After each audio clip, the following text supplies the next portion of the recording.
Salut à tous, aujourd'hui on se retrouve pour une nouvelle vidéo très cool. Mais avant ça, faut quand même que je vous dise un truc, je vais enfin être à plein temps sur YouTube, enfin quasiment à plein temps. Oui, après 5 ans d'études, voilà où j'en suis. Je pense que mes parents vont vraiment être super fiers de moi. Vous l'aviez sans doute remarqué étant donné que maintenant j'ai plus de temps pour vous faire des vidéos. Mais voilà, cette annonce elle suppose pas mal de changements et le premier c'est par rapport à mon décor. C'est probablement l'une des dernières vidéos que je tourne dans ce décor parce que je vais me construire un nouvel atelier où j'aurai beaucoup plus de place. Et donc voilà, avant de partir je voulais quand même revenir sur mes principales créations, mes principales inventions. Je sais pas trop comment vous appelez ça. Déjà pour ceux qui sont nouveaux sur la chaîne, ça va être l'occasion de découvrir un peu les créations que j'ai préféré faire. Et d'ailleurs n'hésitez pas à aller voir les vidéos correspondantes. Et puis pour ceux qui sont là depuis longtemps, ça va être l'occasion de voir si les créations fonctionne encore, parce que ouais, on va en tester quelques-unes. D'ailleurs, moi-même, je sais pas si elles fonctionnent encore. Et donc voilà, on va découvrir ensemble mes 10 inventions préférées. N'hésitez pas vous aussi à mettre un petit classement pour me dire les projets qui vous plaisent vraiment. Moi de mon côté, je pense quand même que voilà, j'ai une petite préférence pour ça. J'ai racheté des knackis. Mais t'avais dit qu'on fera des knackis.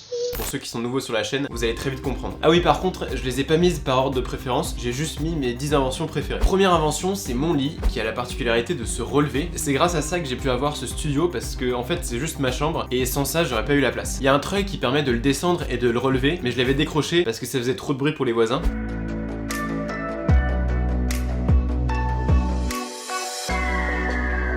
On va le remettre pour voir si ça fonctionne toujours.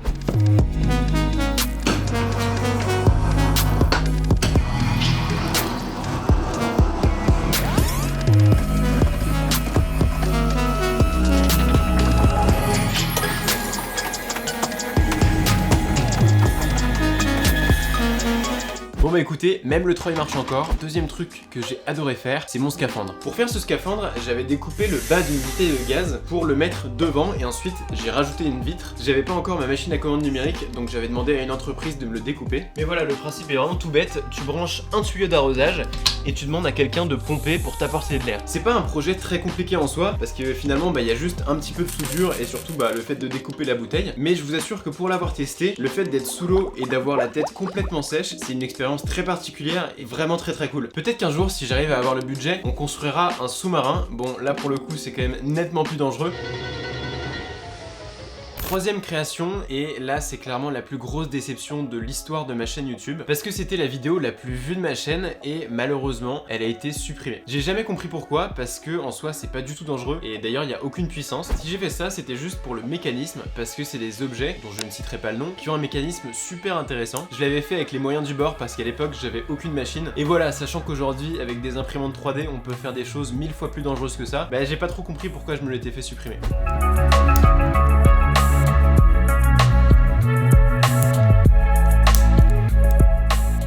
On passe donc à la prochaine création qui est finalement assez proche. Là pour le coup il est assez récent et j'avais pas mal de machines. Ce mini canon encore une fois je l'ai pas fait pour des questions de performance mais uniquement parce que je trouve que l'objet est super mignon et j'adore les pièces mécaniques bien finies comme ça.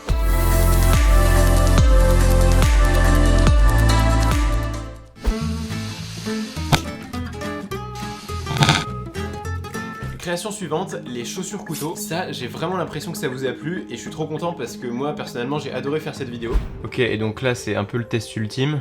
Ça a l'air de pas mal rentrer, hein. Alors, quelques petits ajustements à faire, mais ça va le faire. Elle fonctionne toujours aussi bien, par contre c'est tellement lourd que je les porterai jamais pendant une journée. Pour ceux qui n'avaient pas vu, on a juste un petit bouton sur le côté qu'on peut activer et ça fait sortir une lame. A few moments later. One eternity later. Et en rappuyant, la lame rentre. On avait quand même un gros problème de vitesse sur cette création. J'ai des idées qui ressemblent un petit peu, mais pour la prochaine fois, je pense qu'on choisira un mécanisme un peu plus rapide. On arrive au rouleau de PQ télécommandé, évidemment contrôlable depuis son smartphone. Je sais pas si vous avez vu, mais il est même passé à la télé. J'aurais juste préféré que ma première apparition télé soit pas avec un rouleau de PQ dans la main, mais sinon c'était très cool. Maintenant, la crème de la crème, je pense que c'est vraiment mon invention préférée, le lance-saucisse à hydrogène. Je vais pas vous mentir, il a pas mal vieilli, vu que je mets de la soude dans le réservoir, c'est un petit peu oxydé tout le métal, mais on va voir quand même s'il fonctionne encore.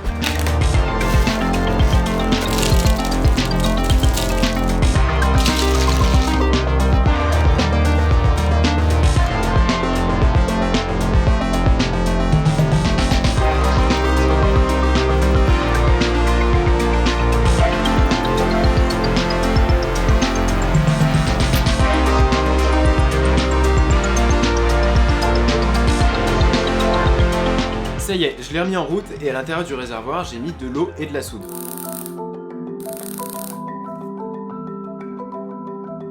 Pour ceux qui n'ont pas vu la vidéo, je vais expliquer très rapidement. En gros, ici, il y a une électrolyse qui se fait et ça va créer de l'hydrogène et de l'oxygène dans des proportions parfaites pour que ça explose. Ensuite, ça va arriver dans un buller. C'est juste un truc où il y a de l'eau et ça permet de pas avoir de retour de flamme. Et à la fin, ça arrive dans la chambre. Donc là, j'ai une petite vanne pour faire arriver le gaz. Et ici, une étincelle va se créer pour enflammer le gaz et faire partir la saucisse. Cette fois-ci, je vais pas me faire avoir. Je mets des protections auditives parce que la dernière fois, je m'étais fait exploser les oreilles.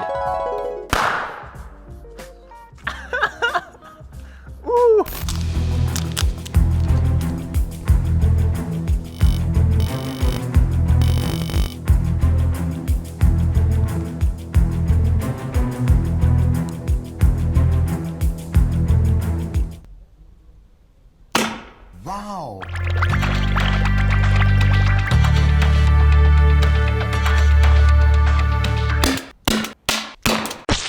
Je suis tellement content, même 1 an et demi après, il marche encore ultra bien. Je sais pas si vous avez vu, mais plus je mets du gaz pendant longtemps, plus l'explosion est forte. Et encore, je suis pas allé jusqu'au bout. J'ai essayé avec des saucisses entières, avec des bouts de saucisses, et il y a tout qui fonctionne. Je suis trop content. Enfin bref, je pense que c'est vraiment ma création préférée. La 8e création, c'est ça.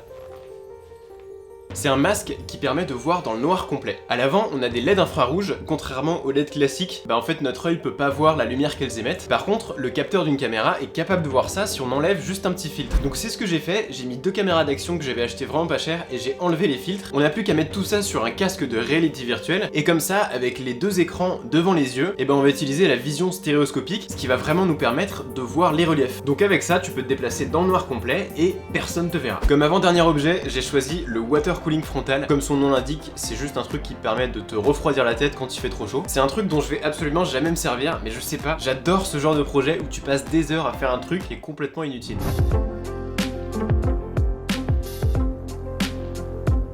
La dernière création que j'ai choisie dans ce classement, c'est bien évidemment mon robot lance-flamme. Il y avait quelques pièces qui étaient imprimées en 3D et en contact direct avec du liquide, donc des pièces qui sont vraiment pas faites pour durer dans le temps. On va voir si ça fonctionne encore. Je suis dégoûté parce que j'ai passé 1 heure à essayer de l'appairer avec mon téléphone et bien évidemment ça marche pas. Elle permet normalement de le déplacer et puis il y a une caméra sur le robot, donc du coup ça permet d'avoir un retour sur l'écran. Malheureusement, elle a pas été mise à jour depuis 10 ans, donc je peux plus faire avancer le robot. Bon, c'est pas grave, vous irez voir la vidéo si vous avez envie et puis ça va pas nous empêcher de tester le laser et le lance-flamme. Sur la télécommande, j'ai un bouton pour la pompe du lance-flamme. Ensuite, j'ai un bouton pour le laser, un bouton pour la lumière, donc ça sert pas à grand chose mais c'est marrant. Et puis le dernier bouton, c'est pour déclencher le lance-flamme.